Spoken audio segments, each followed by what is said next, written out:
Friends டே candle வச்சுருக்கேன். டே candle எப்படி பார்த்தோம்னா மார்க்கெட்டை பொறுத்தளவுக்கு இந்த லோவுக்கும் இந்த ஹைக்கும் இடையில இதை விட்டு வெளில வந்தால் தான் மார்க்கெட்டில் டைரெக்ஷன் இருக்கும். அது வரைக்கும் மார்க்கெட்டை இதுக்குள்ளே இருக்கிறதுக்கான வாய்ப்பு அதிகம். அப்படி பார்த்தோம்னா மார்க்கெட்டை பொறுத்தளவுக்கு இந்த 77,900 78,000 பிரேக் பண்ணால் மட்டும்தான் மார்க்கெட்டில் புல்லிஷ் எதிர்பார்க்கலாம். அதே சமயத்தில் 76,400 இது பிரேக் பண்ண பட்சத்தில் மார்க்கெட்டில் ஃபால் இருக்கும். இது டே கேண்ட் செட்டப் படி.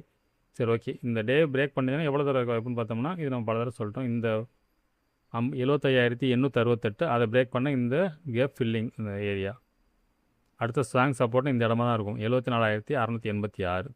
சரி, ஓகே. 50 மினிட்ஸில் பார்ப்போம் என்ன நடக்க வாய்ப்புன்னு.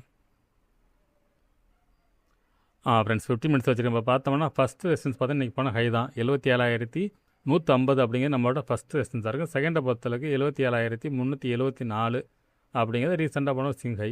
அதுக்கு அடுத்து பார்த்தீங்கன்னா 77,667 அப்படிங்கிறது தேர்ட் ரெசிஸ்டன்ஸாக இருக்கும்.